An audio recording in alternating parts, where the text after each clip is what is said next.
merci beaucoup soxna Aïcha. Comme ni nga ko waxee Ndiaga Sylla nekk expert consultant en démocratie. nekk aussi ci wàllum élection gouvernance mais également moom moo nekk président du dialogue citoyen nekk directeur du cabinet expertise électorale. moom la ñu am mbégte gu mag a mag di ko dalal ci bët set. maa ngi léegi nuyu ay dara di nuyu ñi ma bokkal plateau bi. di nuyu aussi waa Sénégal ak. ñi ñuy seetaan voilà képp ku ñuy seetaan. ayca ñu daal di dugg directement ci li nga xamante ne moom mu nekk waxtaan wi tàmbalee ko ak ay questions yi nga xamante ne soxal na tolluwaay réew mi actualité depuis démb ba tey jii ñu ngi gis ay rek xibaar yi nga xamante ni ñu ngi firndeel ni am na ci ñu yenn confrères yi nekk ca des médias yoon daal di yebal. ay takk der ak ay huissier ngir ñu ñëw def constat wala sax xayma matériel bi nga xamante ne moom moo nekk ci kër gi ginnaaw bi nga xamante ni am nañ ay problème ci wàllum fiscalité ak li nga xamante ne moom moo jëm ci domaine boobu noonu ñu bëggoon a xam rek yow tey ji lan moo nekk sa lecture par rapport ak événement bi nga xam tey ji moom moo am foofee ca des médias. waaw je pense que situation bu mel noonu. si démarche bi. duñ ko rafetlu trop. donte nag il faut que ñu nangu aussi ni réew dafa am yoon am ay procédures. mais compte tenu du fait que presse dafa am rôle bu am solo bu muy jouer ci wàllu démocratie. dëgg la. je pense que tey démocratie bu tollee fii dégg ngeen tax ñuy wax quatrième pouvoir. Ce n'est pas pour rien parce que compte tenu du maanaam rôle bi nga xam ne moom la ñuy jouer pour yee askan wi pour maanaam jàngal askan wi pour informer leen parce que tey ñoo ngi jëm déjà ci ay élections. buñ ci génne woon tey presse bi yaakaar naa ni ku ci nekk yéene bi nga am ba tax nga nekk candidat askan wi duñ ko mën a déglu duñ la mën a xam. bien sûr. donc tey ci biir loolu aussi am kuréel. boo xam ni muy CNRA. am na rôle boo xam ni dina koy jouer et souvent effectivement dinañ dégg ñuy artu. léegi nag fii mbir mi toll mënuñu situégul responsabilité yi. ñi nga xam ni ñoom ñoo yor maanaam organes yooyu am na aussi loo xam ni seen responsabilité mais aussi seen devoir la. est-ce que matal nañ ko ou mataluñ ko. dans tous les cas. li ma jàpp mooy Sénégal la ñu nekk aussi au-delà de maanaam appliquer ay lois strictement am na ci loo xam ni war nañ ko mën a waxtaane je pense que segam ku jégi tax yi xëccoo chaque fois dañuy toog di mën a waxtaan pour que yu mel nii ñu mën koo éviter et je pense que mën na am tax li ñuy wax moratoire bu ñu discuter wax dëgg yàlla bëgguma tax tudd tur mais am na maanaam organe de presse boo xam ni ci jamono souvent demoon nañ ba nit ñi jàpp ne dañu am acharnement ci ñoom. mais chaque fois ni muy mujjee mooy dinañ waxtaan ñu trouver solution donc loolu laay souhaiter. pour que justement pan bi nga xam ni joué nañ ko ci war nañ ko mën jouer ci démocratie ñu mën ko continuer jouer surtout aussi pluralisme favoriser en fait donc le pluralisme démocratique. d'accord ci li nga daanalee mu nekk wàllum démocratie tey jii ñu bëri di duut baaraam ci li nga xam te moom mu nekk tolluwaayu démocratie fii ci réewu Sénégal wax nga léegi presse li mu joué ci li nga xam ne moo jëm ci wàllum démocratie fii ci réewu Sénégal est-ce que tey mën nañ jàpp ne réew mi démocratie ba léegi sax est-ce que nekkul dañ koy tudd rek waaye est-ce que mu ngi fiy am fii ci biir réew mi ba léegi. bon xam nga tey bu ñuy wax Sénégal. au-delà de clivage yi. ak xëccoo bi. bii ku jege di def il faut quand même reconnaître. que le Sénégal est un pays de droit. même si nag démocratie parfaite amul fenn. et li koy bu ñu doon natt ay la yéwén waxuma tax Afrique mais ci àdduna bi. maanaam. Sénégal exception maanaam démocratique la. ndaxte au moins dëkk yu bëri jaxasoo nañ ci 30 dernières années yi bu ngeen doon xool li doon indi conférence nationale dans les années 90. ñun amoon nañu benn mat goo xam ne suñu classe politique woote nañu woon ay concertation ba mu juróon tax le code électoral consensuel boo xam ne dem nañ ci élection 20 ans. et ci biir loolu Sénégal réalisé na ñaari alternance politique pacifique. je pense que loolu rek natt la et les élections aussi se tiennent quasiment de manière régulière à l'exception maintenant des élections locales qui ont souvent fait l'objet durant ces 30 dernières années de report. Effectivement. bu ñuy xool élection législative kese lañ fi mës a reporté. Avec le prétexte bi ñu joxe woon ci inondation yi amoon. en 2005-2006. mais wax dëgg yàlla ci loolu am na aussi maanaam séparation de pouvoir même su fekkee nag maintenant xëy na ni ñu ko bëggee woon dëggantaan mu jaar ci ay réformes institutionnelles ba nga xam ni la justice dinañ leen jox véritablement seen i yoon yoo xam ni dinañ mën a rendre une justice indépendante boo xam ni du am benn soupçon. Parce que ba léegi malgré maanaam charte yi ñu teg d'abord constitution bi principe yi mu posé sur la séparation du pouvoir malgré que jéem nañu aussi vraiment teg ay mécanismes mais gis nañ ne aussi nit ñi ba léegi jàpp nañ ni ñenn ñi bokk que ni effectivement que la justice n'est pas totalement indépendante mais jàpp nañ ni en tout cas pour l'essentiel wax dëgg yàlla mën nañoo natt ni Sénégal quand même réewum démocratie la même si maintenant la démocratie bi ñu am aussi n'est pas encore une démocratie parfaite. Par rapport ak justice bi nga wax noonu sax tey jii rek pour dëggal li nga wax am na benn journal foog naa enquête la xëy na wax ci otage bi nga xam te ni justice nekk na ko ci exécutif bi loolu mel lu ni mel nekk ay gëstu yi nga xam te ni def nañ ko par rapport ak li nga xam moo jëm ci wàllum tolluwaay yoon fii ci réewu Sénégal mu ngi noonu kon tey jii ñu daal di wax ci li nga xam te ni moom moo nekk tamit dossier bi am ci wala sax coow li nga xam te ni am na ci diggante Soham El Wardini ak kuréel gi nga xam te ni moom moo nekk taxawu Ndakaaru ak Barthélémy Dias bi nga xam te ni aussi nee na moom candidat am du ko rocc ci benn yoon Soham Wardini nga xam te ni dafa sàkk woon ci ñu daal di annuler PV bi PV boobu nga xam te ni tey ci seen comité nee na ñoom nekkul ne ñoom ñoo am ak yelleefu dindi lu ni mel commission électorale je sais pas nationale moom moo war a def lu ni mel mbir mi xaw a caxasoo fu lu am exactement xamuñ fan la tey ji mbir mi demee ñu bëggoon a xam yow en tant que kàngam ci lépp lu nga xam ne ci wàllu woowee lan moo ciy dëgg ak lan lañ ci war a def ak lan lañ ci war a xaar aussi ci dossier bu ni mel. waaw d'abord il faut que ñu préciser ni benn coalition la bu boot ay parti yu bëri ñenn ñi tax mouvement la ñuy yore. ñu dem ci processus bu yàgg. ba teg ko am na ay jamono ngeen dégg ay coow. ay yenn leader tax wax ni d'accorduñ ci ni ñu sampee coalition bi. mais ñenn ñi ci ñëwaat nañu ñu définir ay règles. parce que li ma suivre mooy ñoom am nañ ay code de conduite. ak charte yoo xam ne moom la ñu tëral. Effectivement loolu c'était pour créer en fait donc la coalition war ci dox. alors élection locale dafa doon élection yu complexe. rawatina nag nga bëgg ci dem ak coalition.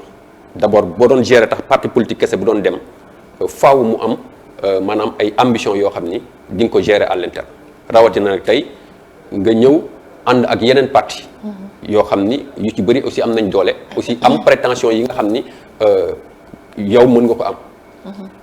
tey cas bi nga xam ni moom moo am muy diggante maanaam maire sortant ak Barthélémy Dias.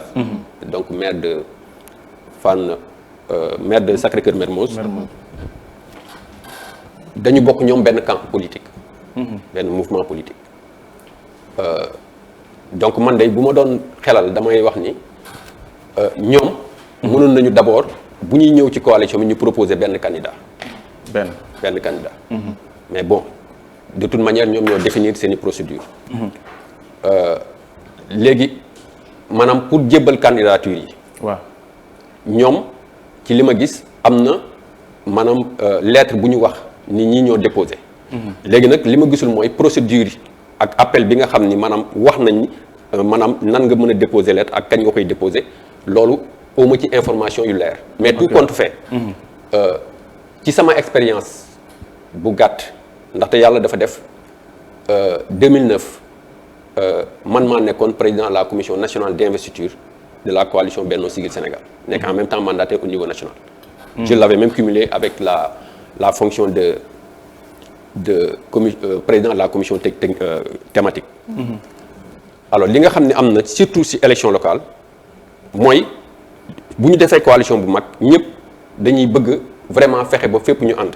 donte nag xam nañ loolu du mën a ne. mais pour l'essentiel dina am ay divergences yenn localités yi. même nii aussi bien c'est valable pour ñoom que c'est valable aussi pour la coalition Wallu. da ngay gis sax fenn foo xam ni maanaam ñoom dañuy dem donte ci coalition lañ bokk mais da ngay gis benn commune boo xam ni maanaam PS day gën demal boppam wala APR gën demal boppam su ma juumul tax même en 2014 donte dañu àndoon Benno Siggil Sénégal mais commune Nioro am na ci foo xam ne APR dafa demal boppam moom kese. actuellement nii y a des partis yi bokk ci wàllu bi mais am na ci ay communes yoo xam ne dañu demal seen bopp. donc aujourd'hui xëy na dañuy mëbët fépp ñu ànd fa mais ñu sóoraale ni aussi loolu aussi duñ ko mën a matal. mais li ci am solo rek mooy fi ëpp. vraiment peut-être ay 80 à 90% ñu ànd fa. d'accord léegi nag tey li nga xam ni ñun amoon nañ ko doon nañ ko def moo doon am benn niveau boo xam ni dañuy bàyyi base bi ñoom décider. bu ñu décider nag mën nañ juboo mën nañ bañ juboo. léegi nag mu amoon benn commission ci kaw boo xam ne mooy arbitrer. waaw d'ailleurs man loolu tax ma jaaxle woon. vraiment ci position bi nga xam ne ñoom Benno Siggil Sénégal moom lañ jël parce que kenn moo nekk ci kaw. nekk njiitu réew mi ni moom mooy décider. alors que dama jàppoon ni tey ba léegi nii ñëpp la seen bopp ubbu xëy na nag am na ñu xam li nga xam ni décider nañ ko mais tey li ma jàppoon mooy boo defoon loolu di nga régler benn problème parce que ñi mën a juboo dinañ juboo. nga xam ne yow yi ngay tranché rek mooy ñi nga xam ne am nañ yenn divergence. d'accord alors li nga xam te ni tey jii moom moo jëm ci wàllum élection locale yi ak organisation bi fan yee ñu génn dégg nañ la quand même ngay soulever yenn ci ponk yi nga xam te ni jàpp nga ne ay incohérence la ci anam bi nga xam te ni moom la Macky Sall nag organiser élection yi ndax ba léegi incohérence yooyu noonu mu ngi am ndax ba léegi aussi incohérence yooyu noonu am na ci ay saafara yu ci am. waaw xam nga man en général damay toog du ma xaar ba dara xew.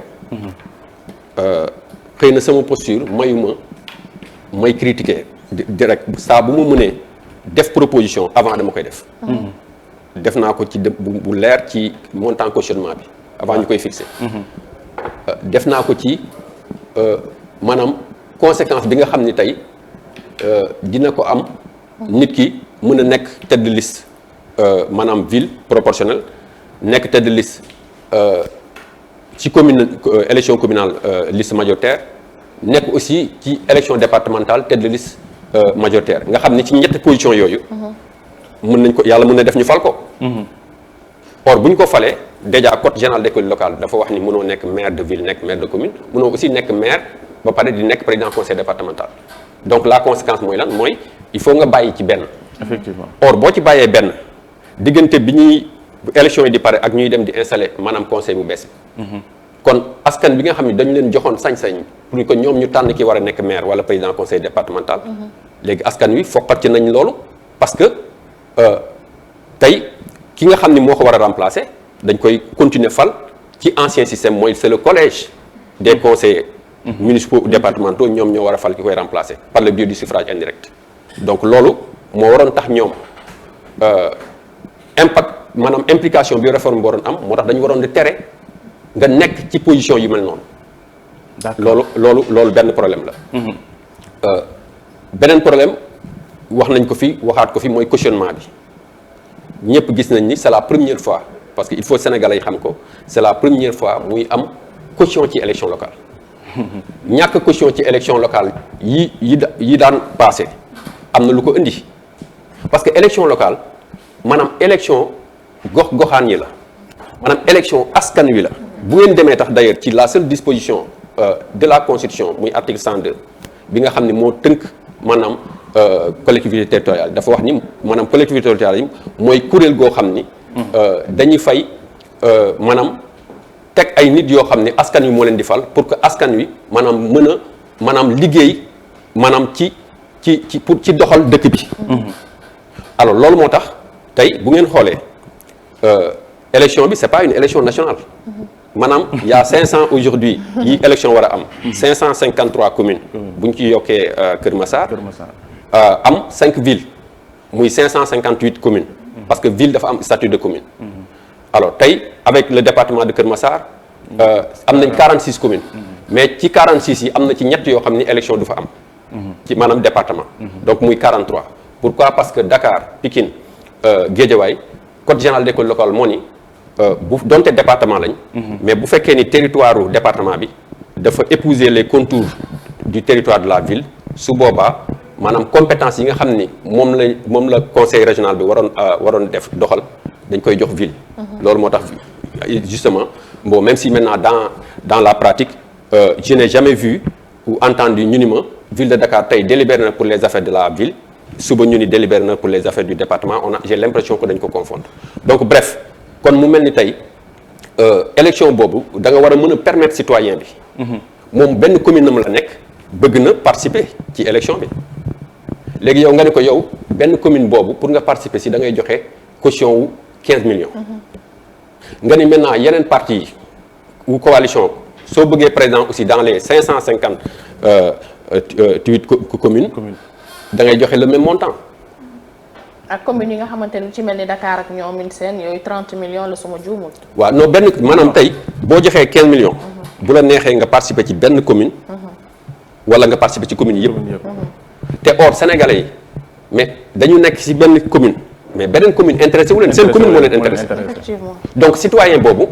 mais da nga koy empêcher moom ak cautionnement boobu mais mu mën a bokk ci élection alors que xëy na peut-être moom am na ambition am na profil am na yéene am na xam-xam ak compétence yoo xam ne mën na ko permettre moom mu participer vraiment de manière beaucoup très efficace ci développement commune am donte nag tey c'est la première fois tamit ñuy dem élection locale ñu autoriser en fait candidats indépendants yi participer parce que si diggante bi révision constitutionnelle lu 2016 bi ñu jaarale woon ci référendum dafa modifier article 4 constitution bi wax ni léegi indépendants yi nga xam ne dañu doon mayoon nañ leen ñuy participer élection présidentielle ak élection législative depuis 92 code électoral boobu ñu def ko ci constitution bi léegi donc ñoom ñu ni étendre nañ ko maanaam ci élection yëpp donc effectivement je peux comprendre que c'est normal aussi ñu encadrer seen i participation loolu moo tax d'ailleurs bi ñuy def modification code bi li ñu njëkk a régler mooy il faut ñu définir léegi lan mooy statut indépendant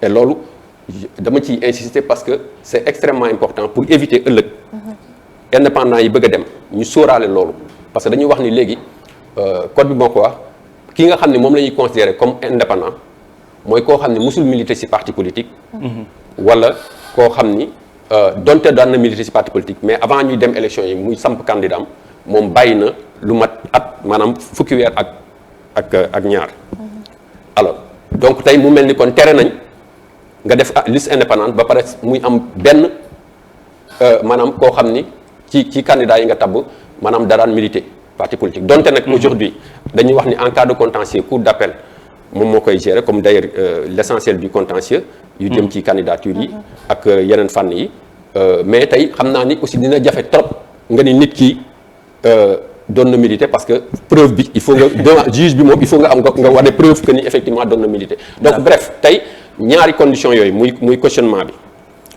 muy maanaam statut bi mu am leneen aussi parrainage lëmbe woon na réew mi élection yële passé effectivement mais waaw parce que bu njëkk ba maanaam constitution bi ma wax noonu ni 92 dañu permettre candidature indépendante yi bokk ci maanaam législative ak présidentielle si dañu waxoon nag maintenant ñoom pour ñu bokk ci Sénégal puisque élection nationale la dañuy am 10 000 signatures alors ci signature yooyu ñu ni dañ la ko war a répartir waruñu ko jëlee benn gox dañ ko war a répartir au moins ci maanaam moitié bi maanaam région yi nekk Sénégal mais tey loolu la ñu maanaam étendre léegi daan ni léegi nekkatul tax seulement les indépendants mais même parti yëpp dañuy wut parrainage loolu moo rëmbe woon réew mi présidentielle bi alors bi ku jégi di waxtaan ñoom ñu d'accord ni léegi pour local yi en tout cas duñu appliquer parrainage waaye nag ñu ni comme indépendants yi pour la première fois dañu war a bokk ñoom il faut que ñu maintenir parrainage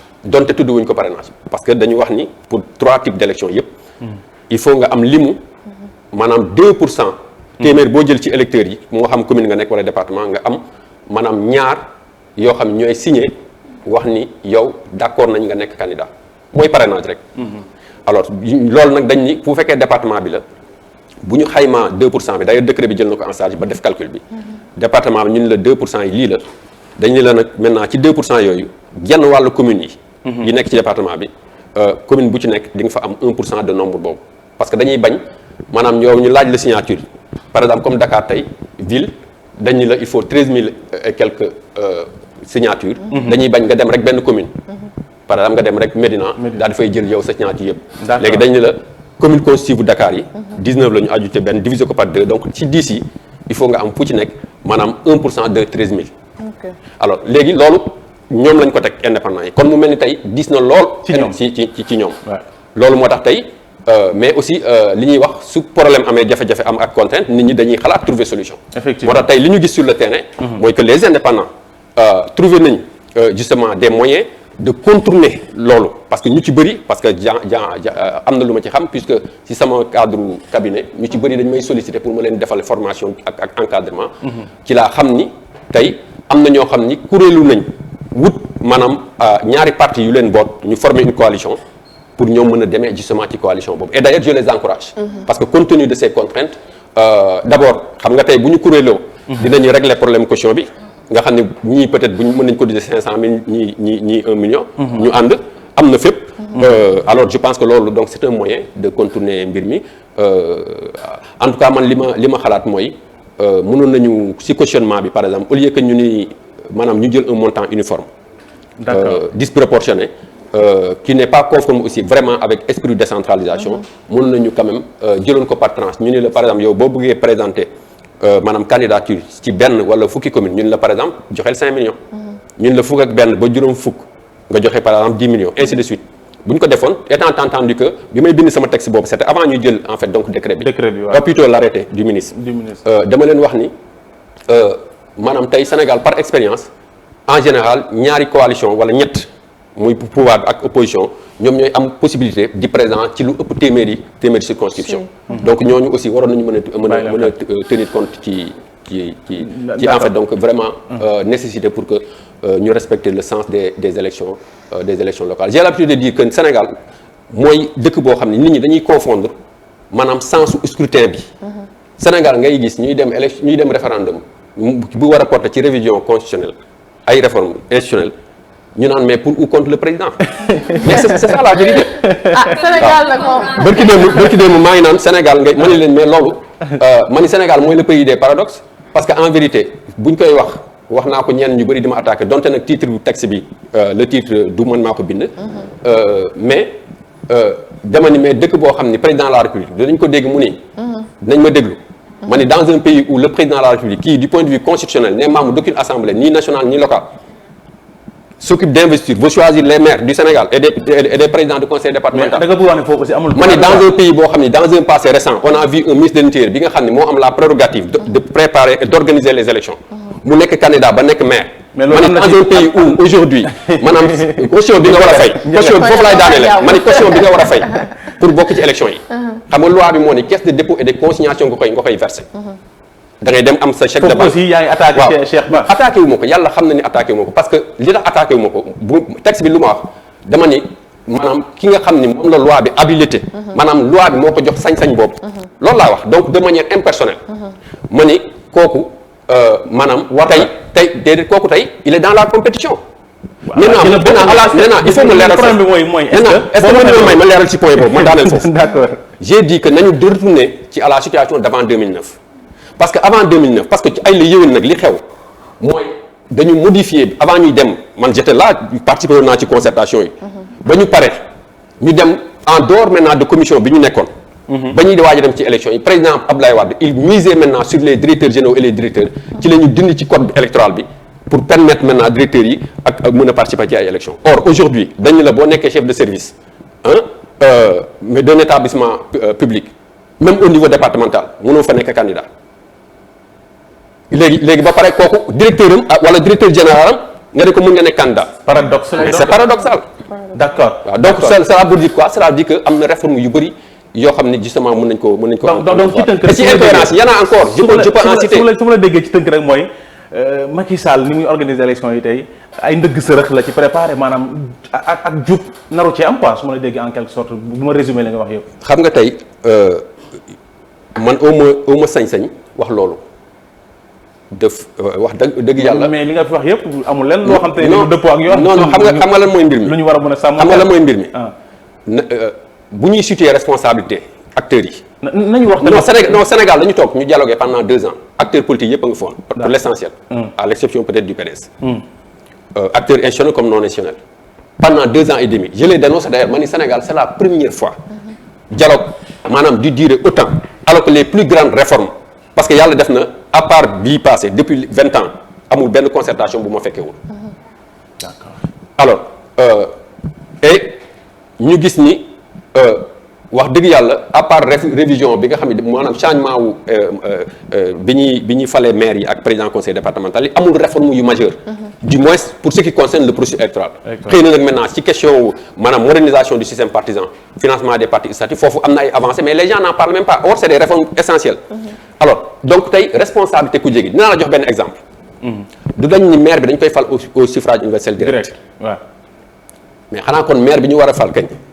kon ni bulletin de vote bi xanaa da war nañ ci def photo comme ni ñu koy defee législative mais ku jégi d'accord uñu ci ku jégi ñoo ci d'accordul donc loolu mënoon ni responsabilité maanaam pouvoir bi la waaw donte nag effectivement ñoom am na camp bu ñu bokk am na ñu fa yónni woon alors yu mel noonu ay incohérence la tey li ma doon lim noonu ci bu fekkee waa ji dafa désister tout compte fait j'espère que maintenant ci diggante bi puisque le dernier conseil des ministres a annoncé la dernière fois que ñoo ngi waajal maanaam soppi code général d'école locale parce que code électoral bi li muy lijjanti mooy nan la ñuy falee maanaam ku ko conseil bon tey lenn lañ ci yokk puisque maire bi dañ koy fal ak président conseil départemental bi au suffrage universel direct il fallait que aussi code bi maanaam addu ci loolu maintenant le reste waaw maintenant le reste code général d'école locale moo koy doxal même ni ñuy élire en fait donc les adjoints j'espère maintenant que bu ñuy indi coppite ci code général d'école locale dinañ jël en compte implication yi am ci code électoral bi mais aussi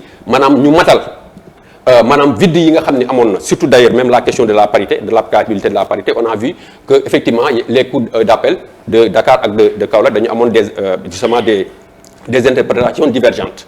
Il a fallu que justement Cour suprême jël arrêt boo xam ni dafa jël dans jëm ci sensu maanaam ñu appliquer la décision bi nga xam ne Cour d'appel de Dakar jël na ko et loolu c'est en faveur justement de l'applicabilité stricte de la parité je pense que donc loolu ñoom war nañ ko mën a intégrer ci code électoral bi il est aussi important parce que maa ngi lay dégg sànq nga koy wax la loi sur les cumuls. effectivement.